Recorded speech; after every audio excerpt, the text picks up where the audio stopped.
The path of a witch is a solitary one.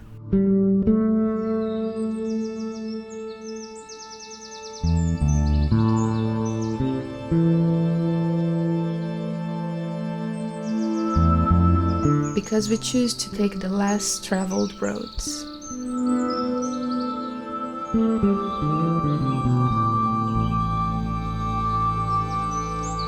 The roads that lead to knowledge and personal fulfillment for sure.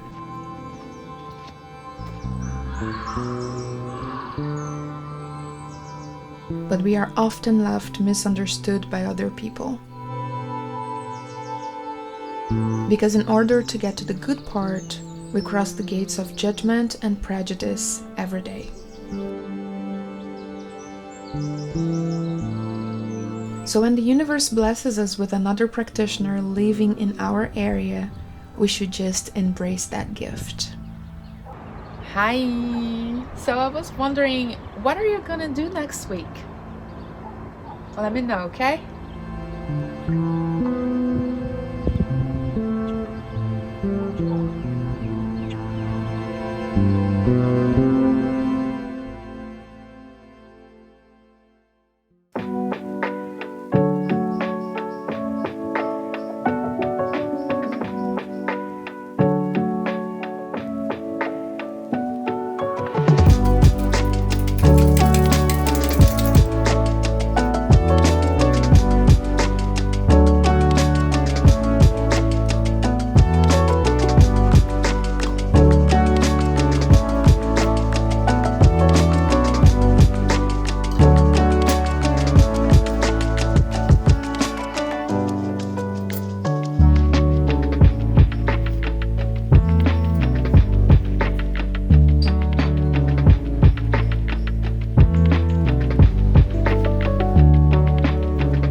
So hello! On this channel we talk about independent spirituality and folk magic for free spirits. Today, as you can see, I have a guest! Ah! Hi! Please, Okay. Shidi, introduce yourself. Hi, my name is Rashidi. I have a channel here on YouTube named House of Azarh, where we speak about spirituality and life and where those two things meet. I say that I'm a hoodoo practitioner, but I practice all forms or lots of forms of African spiritual practices, from Ifa to Umbanda. And actually I think that this is actually how I crossed Aster because of Umbanda and Brazil folk magic and folk practices and stuff. And so here we are. This is my life. Yeah, actually we have to mention that we came to know each other thanks to Juju Time. Yes! Yeah. Yes, that's actually how it happened. Yeah, it was her who made the bridge because she knew both of us, but we didn't know each other, even though we live in the same region. And as I was saying, or trying to say with the intro, it is important to have like-minded people around us, and it's at the same time it is difficult to find. Yes. So especially here. Yeah. Where we are. Yeah. Let's just say very this side of the hand and not this side of the hand. Yeah, because France is not known for being spiritual at all. It's not known for that. No, but the paganism is very sprinkled into the culture, but they don't call it what we call it, and I think this is where things get weird, or this is why it's so hard to find other practitioners, especially if you're a person of color. I think that people of color just practice religion, and maybe they have like folk lore in their religion or in their culture, but they don't call it that because calling it that makes it weird or whatever. Yeah. Woo woo. Exactly. So So yeah, to celebrate in a way this meeting, retrouvailles de la vie. Oui. Today we're gonna have this collaboration. I thought about making a challenge, but witchy. So we're gonna do 2 lies and 1 truth kind of thing. And we're gonna take turns making statements about our practices. We're gonna try to find out what's the true statement, and we're gonna discuss about it all. Yes. I think it's gonna be amazing. So all of his links are going to be in the description, and this video is going to be divided into 2 parts. One for my channel and one for his. So if you want to watch the whole thing, you're gonna have to go to his channel, okay? So we are ready. Okay. I'm gonna start with the first round. And I'm gonna start like polemic. Okay. I'm not afraid. Let's go, let's go. I use animal parts in my practice, even being vegetarian. I have used menstrual blood in spells. I have performed animal sacrifice in spells. I am divining which one is the truth. Yeah, which one is true? Well, I stalk you, so I know this one. And it's the first one. I know that one. I've seen that one. True. Yes. Yes. Ding! So yeah, I used to be vegan since 2016, but France has spoiled it all. I didn't manage to continue vegan in France because of like animal products are so ingrained in everything people make here. I have told this story on the channel before, but like once I went to the supermarket to buy hummus and there was cheese in it. Like, I believe it, yeah. When would you think that you're gonna get hummus with cheese, right? It is really complicated to escape dairy products here. So I gave it a break, let's say. Yes. And I mean, I've gone through veganism, vegetarianism, pescatarianism. Like I've gone through lots of phases of that. I've been a carnivore, obviously. Well, not obviously, but whatever. If you know me, then you know that I've eaten meat and whatever. Yeah. And I think that everything, I mean, if we're like trying to bring it back to just like topic of spirituality and stuff, like there's phases for everything. So maybe there is a phase of your life where you're Christian, and there's a phase of your life where you're Wiccan, and there's a phase of your life that you're whatever. So why can't every aspect of your life follow these phases too? And not just because you are practicing spirituality, do you have to be vegan or vegetarian? Granted, like I think just being conscious and, you know, aware of how you're living, I think is the best way to do, because there's some really evil vegans. Just saying. Just saying. I cannot say otherwise. It is true. Anyway, so yeah, I use animal parts, but I don't buy like animals, or like for example, I have a horn, a reindeer? No, a deer antler that I found in the woods. You see? Here? No, in the banlieue suburbs. But still, in France. Yeah, Wow, okay. I was walking around, and that's actually a very cool story. I really wanted to find an antler because we don't have that kind of animal in Brazil. So for me, it is an amazing find to see an antler, to see deer. It's like seeing the divine for me. And then I went to the woods that day. I walked up to a tree and I said, please help me find an antler. And all of a sudden, I knew exactly where to go. I took my bike, I biked there, and I walked around for 2 minutes. There it was on the ground, a little baby antler. And I was... That's insane. I couldn't, like, it was an amazing experience because I can't, like, explain. Yeah, I mean, well, you set the intention, you spoke to the universe, and it happened. I was guided there, you know. I mean, people may think that we're crazy, but it's really that simple. And it's hard to find an antler because it looks like a branch. Yeah, but also, I feel like, yes, there is a deer population here, but, like, someone, like, that lives in Colorado or that lives, like, in the mountains, of course, it's, like, deer all the time. Like, of course they're losing their antlers every year. There's 100 of them. So yeah, it's easy. But here it's like you see like 2 deer a year. So to find an antler, you're like, you were brought to that place. And that's why I like the suburbs, because I can come to Paris and do whatever I want and enjoy the city. Then I get the train, I go back home to the quiet and nature and whatever. I really like Parisian suburbs. Antlers. I find antlers, I find roadkill feel that's something I am diving into recently. Okay. When you say diving into, like, are you like dissolving flesh and like to get the bones, or yeah, you... exactly. Okay. That's what I'm doing. Yeah. Works. If you want the bones, you gotta do the dirty work. Yeah, I agree. That's what I think. And about menstrual blood, I haven't used it yet. Mm-hmm. I don't know. There is something that makes me hesitate. I think I would be more comfortable with using like lancets and getting a drop from my finger than using menstrual blood. There's something very specific about menstrual blood that I don't think I have found a spell or an intention that combines with that energy. Okay. So I will say, like, my like plant magic whatever plants. thing, I would say, but if you use like a menstrual cup, do you I mean, that's like really personal, but I don't know if you no, want to say I don't that mind on camera. saying no. But do you use these kind of things? I have moments. Sometimes I want to use the menstrual cup, sometimes I don't. Okay. So for collecting the blood, there's nothing better than the menstrual cup, because you can just take it out. It's a cup, literally. Exactly. And then you store it. I mean, I would say well, no. Fuck! Damn it! Whatever. But I would say that, like, mixing it with water, or, for example, if you are gonna do plant magic, and, like, not even, like, plant magic, just, like, set some intentions and water your plants, you can just mix the menstrual blood with water and water all of your plants with a little bit of it, and it's actually fertilizing the soil. Yeah, that I've done. So, and the plants love it. Exactly. They love it, yeah. So, call it magic if you want to, but anybody seeing you put your menstrual blood in a plant is gonna say that you're a witch, so might as well lean into it. Plants do like it. Yeah. I can affirm they do like it. It's very nutritious for them. Yeah. But I didn't put any kind of intention. It was just like to make them some food, you know? And concerning animal sacrifice, I haven't done it.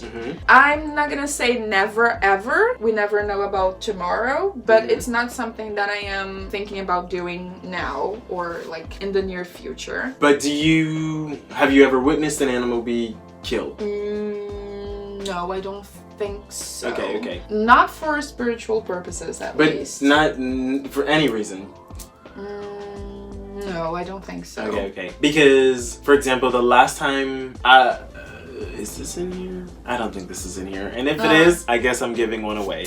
But the last time that I went to Jamaica, we killed a goat. And this is a really common practice in the countryside, that for a wedding, for a funeral, for whatever, like if there's a big family celebration, we like try to harvest from the local people all of the things that we're gonna eat. Instead of going to the market, we will buy the goat from this lady and the cow from over there, and we slaughter and we skin and blah blah blah blah blah. And even though animal sacrifice isn't part of my practice, I just like said a prayer before they slaughtered the goat. Like just said thank you to the goat. Yeah. Because the vegan part of my brain says like this goat is not choosing to be killed, but your spirit is going to feed this community, and this is what our ancestors used to do. It wasn't just like we're gonna kill this goat and spray its blood on the ground. We're gonna do that, yes, but then we're going to use its flesh to feed the community that lives here. Yeah, it's not like it is factory farming. Yeah. It's not that. So, yeah.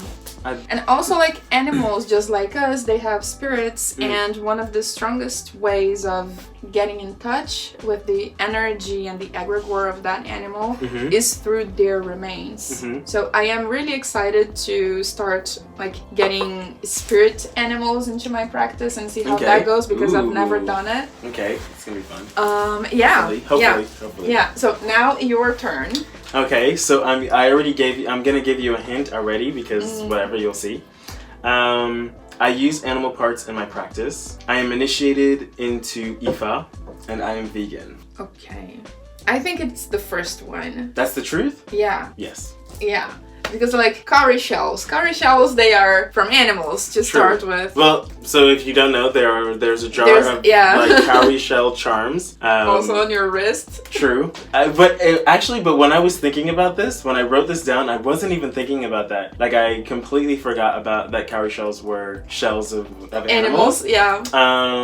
But to get into it, I didn't say it in the rest. I used the first time that I made black salt was here in Europe.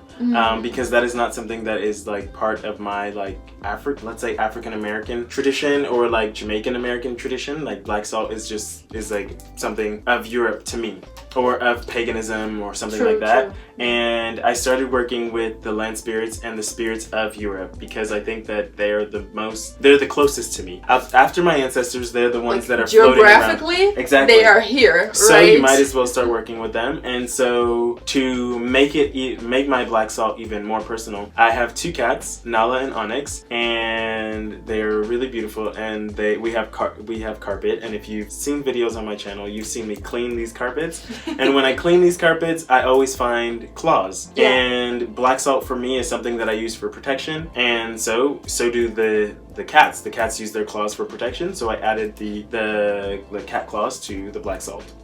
That's one thing, and I won't go into a bunch of stuff, but whatever. And being initiated into Ifa.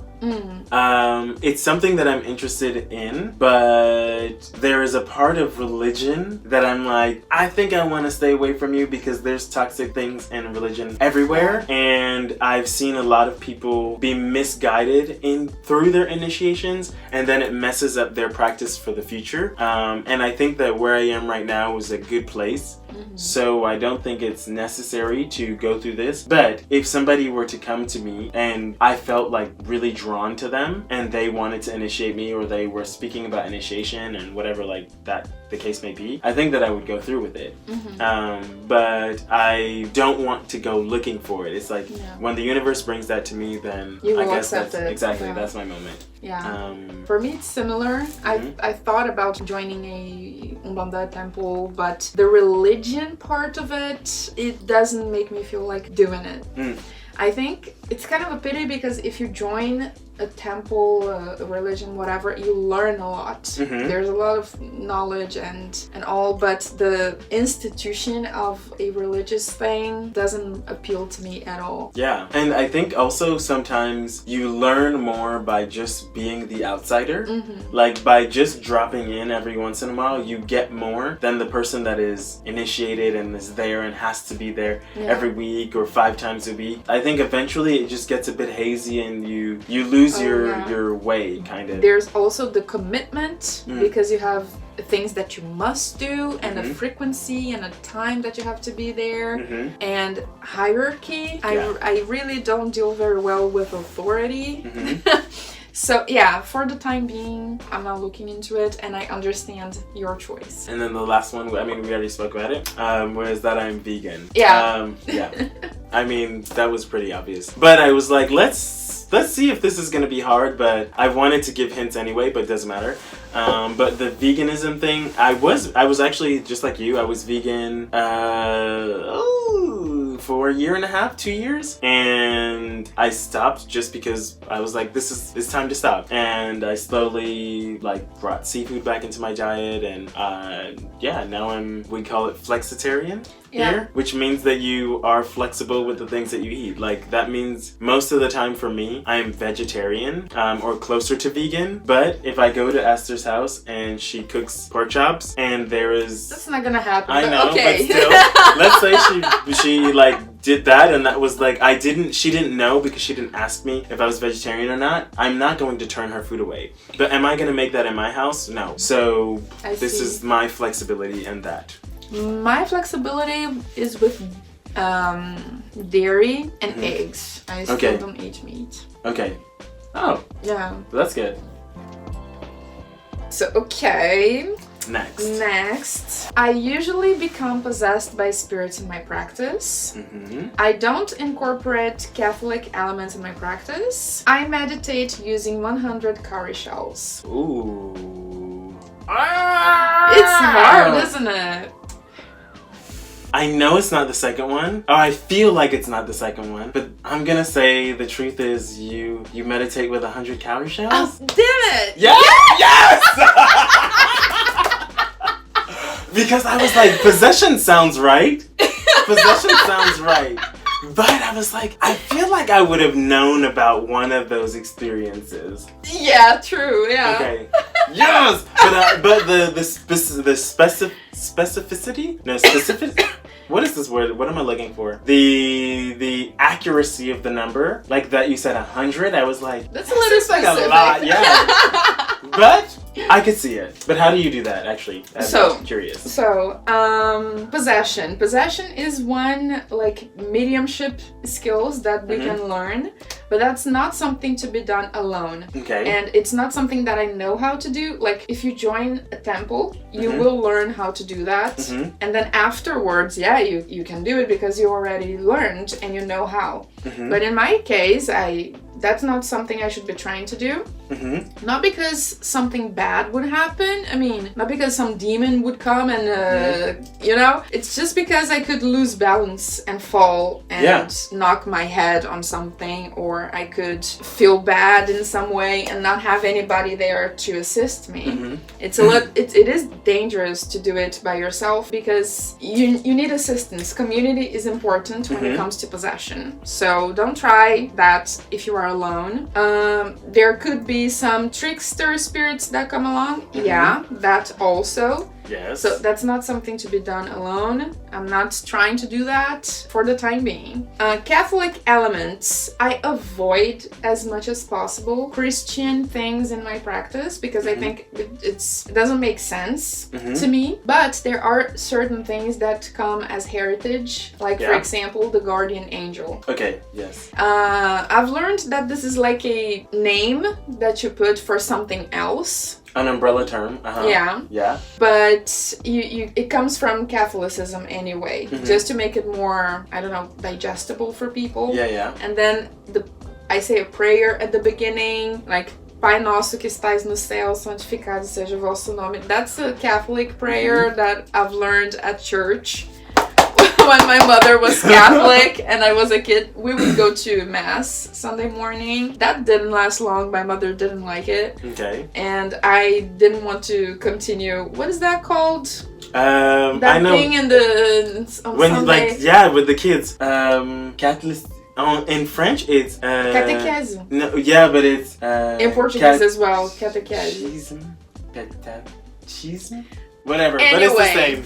Yeah. I used Sunday school. Sunday school, yeah. I used to do that, and I don't remember it, but my mom says that there was a choir at the church, and I loved going there and singing. Imagine me singing as a kid. And then they decided to finish the choir, and I didn't want to go to Sunday school anymore. Okay. And I remember saying to my mother, I don't want to go there, listen to all of that Jesus Christ bullshit. I told that. Wow. I said it to my mom. I love the confidence. The balls. Like, I don't know, 8-year-old me. Jesus Christ, bullshit. I don't want. I was really upset because they finished the choir. Anyway, I stopped. I didn't. So yeah, there are certain Catholic elements in my practice, but just a few, and I prefer to not have that as much as possible. And the meditation with 100 cowrie shells. You've probably seen some other practices where people have those little, like, it looks like a necklace, but with beads. Yeah. So I have one. Yeah, so people use that to count and to say a certain thing and to go into... Is it like one cord of cowrie shells? Yeah, okay, exactly. No, that's not the same. So I made a cord with cowrie shells, so I can have that in my hand while I am doing the thing, and I try to repeat certain words 100 times. It is an interesting experience for meditation. I prefer path working. It's much more like imaginative. But the cowrie shell is also a thing. 100 cowrie shells. So if you have a hard time counting, having beads or whatever, it really helps. Okay, like mala beads or rosary. Yeah. Okay. I have a bad time counting. I would lose myself all the time, so I decided to make that thing. So you just pass the shells, and when I go back to the knot, I know it's 100. Okay. Good idea. Yeah. Okay. Wait, is it my turn now? It's your turn. It's my turn. Sex magic is a huge part of my practice. I learned almost everything I know from my family, and I still have a mojo bag from when I was a kid. I would say the mojo bag. No. I suck at this. But That was like a kind of a trick. But no. But just because I know I have mojo bags everywhere. But no, I learned everything that I know from my family. Oh. Most of it. And I will start there because a lot of the tricks or work that I do, my mom or my grandmother used to do. And I have videos about this, and I've spoken about this before, like putting money in the Bible, and highlighting the verse that speaks about abundance. This is something that I learned from my mom. And that she learned from her grandmother. Or putting, for example, that same Bible verse that she found in a track. I think only Americans will know what a track book is. But a track book is like the Christians on the sidewalk giving you these little books of Bible verses. That's a track. Okay. And so, like, ripping the track, like, let's say it says, like, something about money, and you rip that one out, and you fold it, and you put it in your wallet. Like, to me, that is work. That is a trick. And so these things I've evolved into to make my practice what it is now. But everything is inspired by something that my mom used to do or my grandmother used to do. Just things being passed down. Yeah, like anointing with oil, putting oil on your wallet, like these kind of things is all things that my family used to do. So yeah. Cool. Family generation. Sex magic is something that I practice, but it's not something that I practice all the time. If you don't know what sex magic is, if you're not a virgin, practice sex magic. It is great. With consent. And the mojo bag, the first mojo bag that I made was in 2017. So I was already a full adult. So that's not like a kid. Yeah. But still kind of old. But yeah. Yeah. Your turn. So, I don't work with spirits outside of my personal team. I want to try scrying on water. Cowrie shell divination is simple and easy to learn. The truth is that you don't practice with spirits outside of your team. No! It's the water? It's the water. Oh, I was between the two, but I knew that the cowrie. Well, the reality is cowrie divination is very hard. Yeah, it is complex. Yes, it's not hard, complex. But yes. Yeah. Okay. It's only 16 shells, but it's complex. Anyway, so spirits outside of my personal team. I like to adopt graves. Okay. So whenever I move somewhere, I visit the graveyard, I look around, etc., and I adopt a grave. So that's somebody I am going to visit regularly. And also, sometimes I reach out to other entities that are not associated with me personally.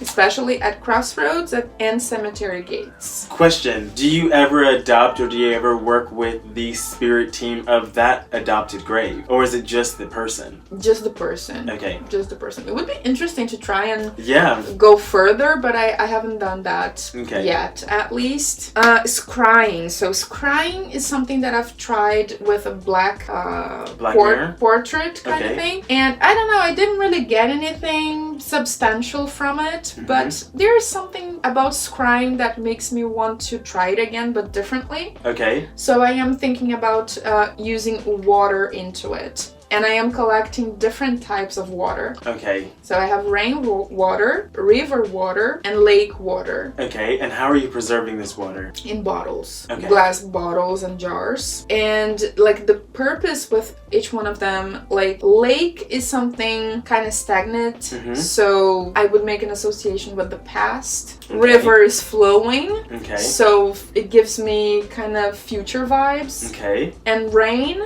is something that is happening like now.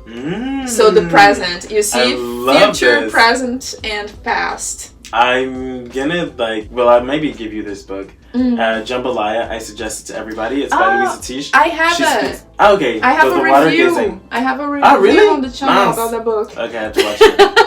Yeah, because this is a very present thing in Brazilian Afro magic, folk magic, and I thought I have to give this a try. I'm just thinking about the right container to put that water in. But I really love your descriptions of the water, because that's not even, like, I never even thought about telling finding intention about where I got the water from. It's the water that I add to that water that I tell what to do. But that's really cool. Okay, work. This is why we need women in the world, because without women, the men would just blow everything up.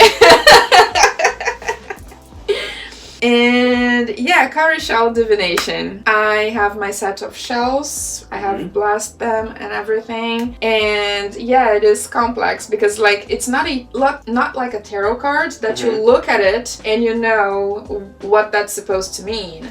Like you cast the shells, some are up, some are down, and you have to remember which Odu that is and what's the meaning behind it, if it is negative or positive.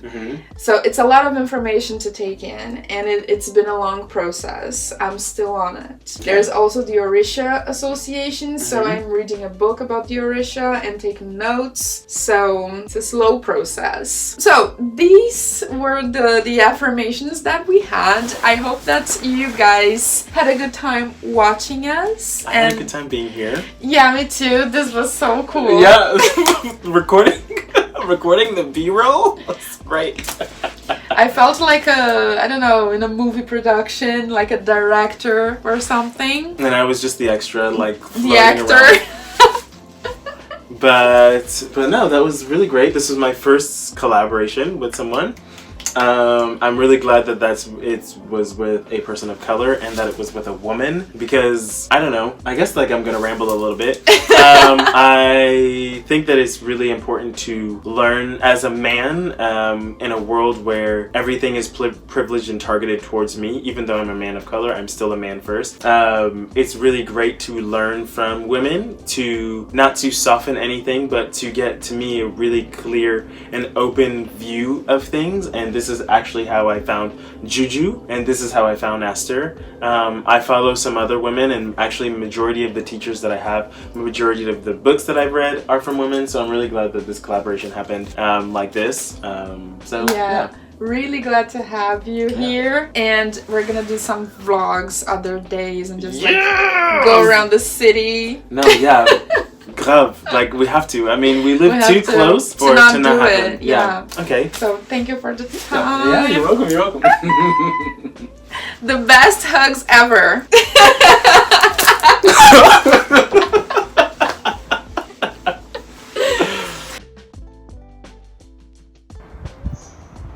Hey, what are you... Tenho que entregar aqui uma atuação agora. Peraí. Hey, how are you? Não tô conseguindo, pera, vamos lá, vai dar certo.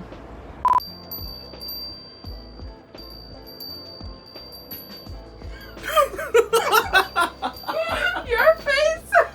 Oh my gosh, I cannot.